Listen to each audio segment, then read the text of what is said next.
The clouds are all of your thoughts. The clouds are all your feelings. The clouds are all your emotions. But you are not the clouds. You are the clear blue sky. Let there be peace and love among all beings of the universe.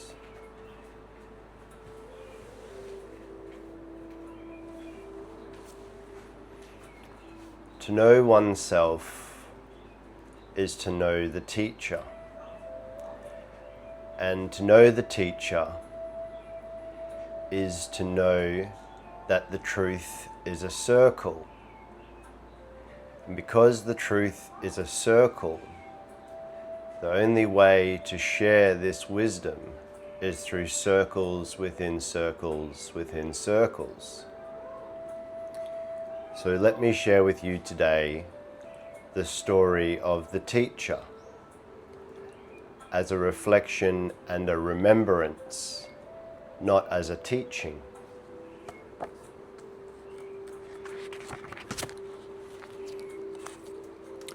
The teacher is three things: the clear blue sky.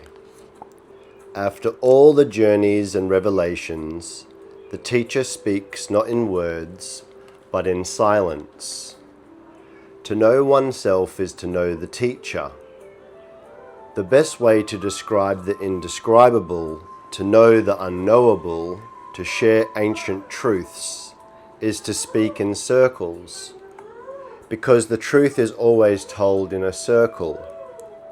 The best way to understand and to learn who the teacher is to reflect and to remember three circles. The teacher is three things. 1, the clear blue sky. 2, the blank page. And 3, the salmon on the bank. As you learn about the teacher, you will see the circles. You will read between the lines. You will comprehend not with the mind, but with frequency, with reflection, with remembering. Remembering that you have always known the teacher, that you have always known God. I am the clear blue sky. I am always the clear blue sky. I have always been the clear blue sky. I will always be the clear blue sky. Nothing more and nothing less.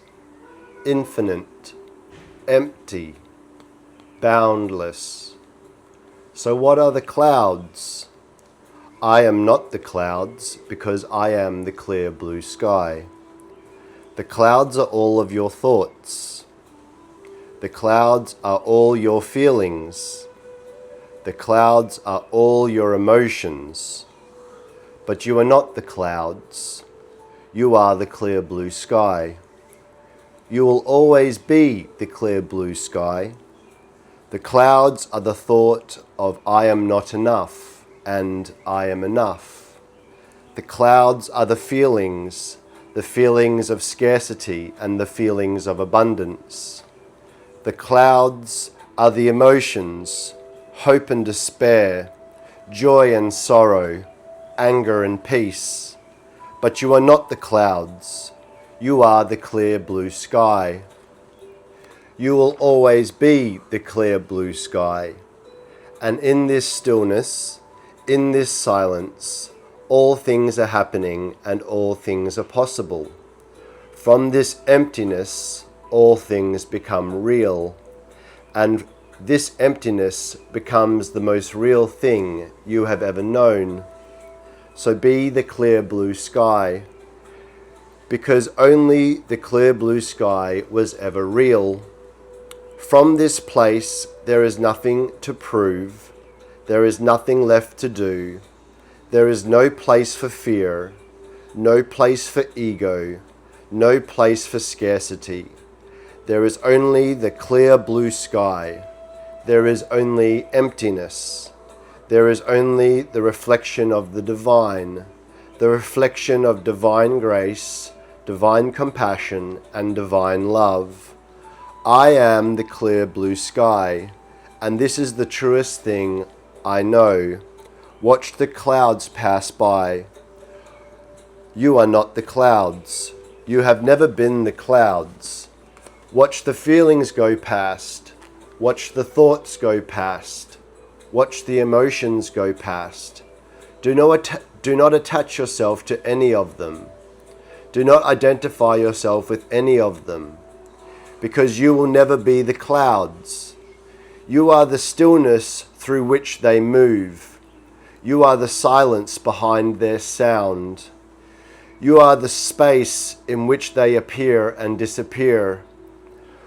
When all the clouds have passed, there is nothing left to become, only the vastness that has always been you. The teacher is three things. 2. The blank page. The teacher is three things: the clear blue sky, the blank page, and the salmon on the bank. I am the blank page, so who is holding the pen? I am the blank page where all things are created.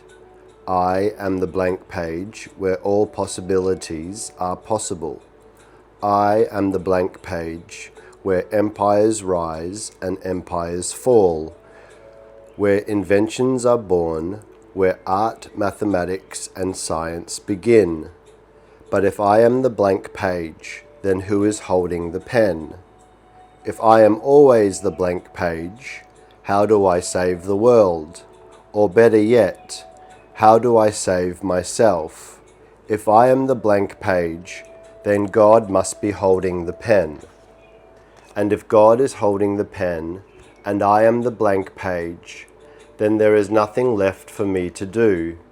If I am the blank page, and God is holding the pen, then everything that is created from me will be a reflection of God's compassion and God's divine love.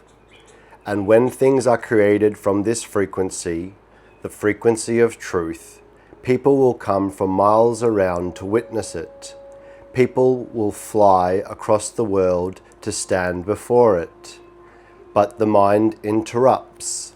If I am the blank page, how will I pay my bills? How will I pay the rent, the mortgage? How will I find the partner I dream of? How will I have the career, the food, the luxuries, the life I need? If I am only the blank page, how will I save the world, or myself, or the planet?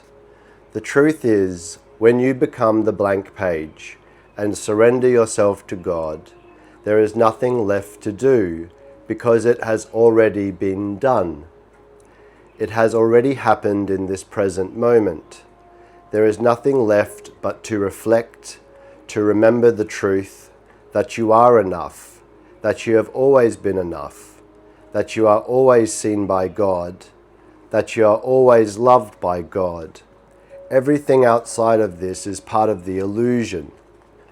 So be the blank page and let God hold the pen, because you are always the blank page, and that is always enough.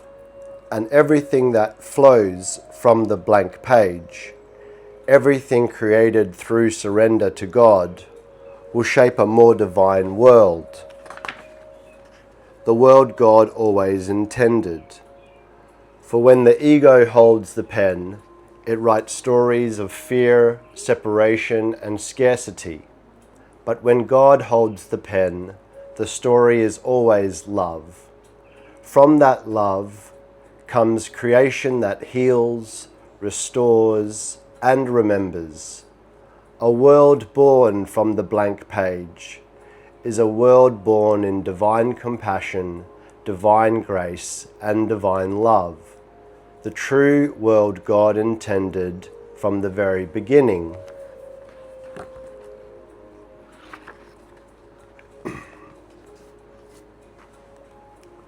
The teacher is three things: the salmon on the bank.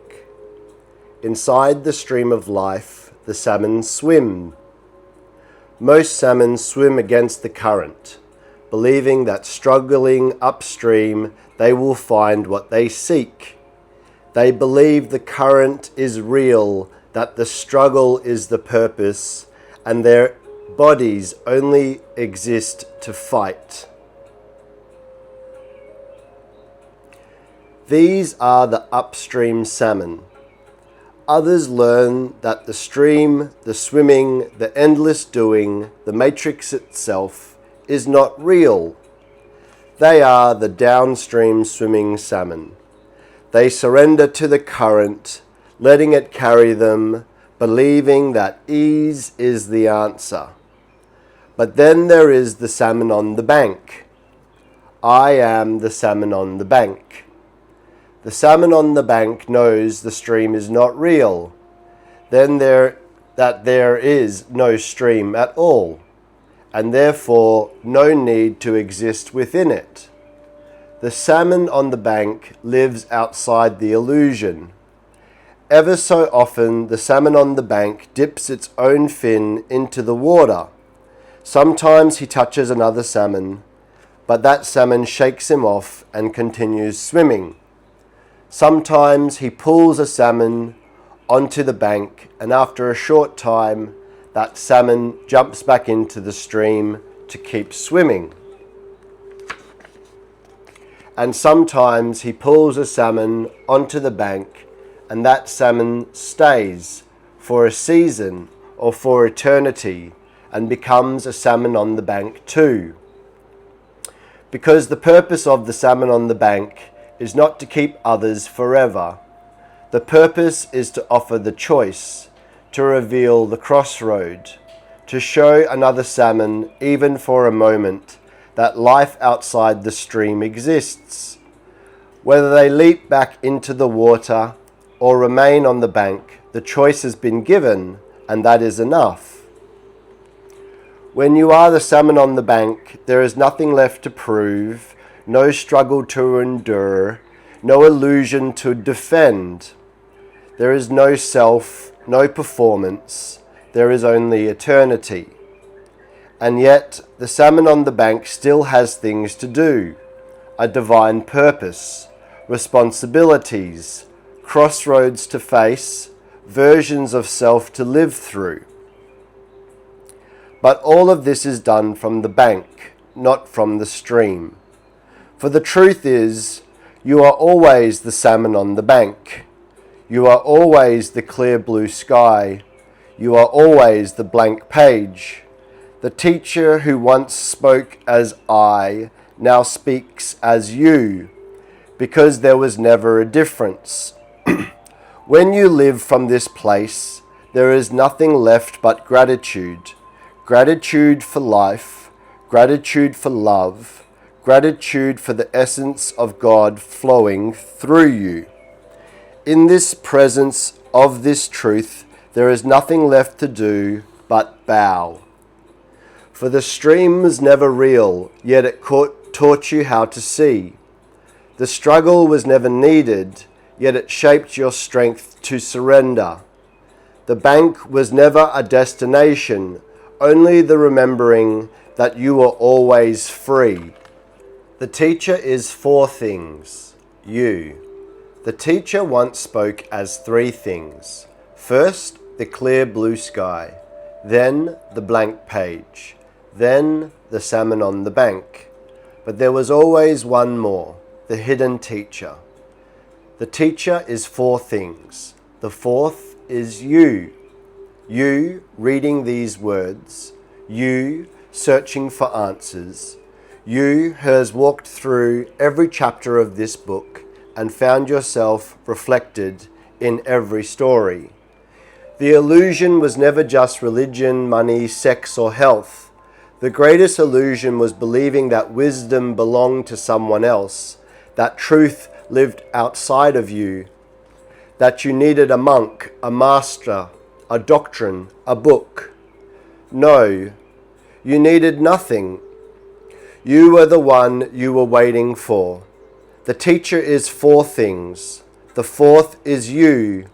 It was always you. Now you stand at the end of this book, but also at the beginning of your own.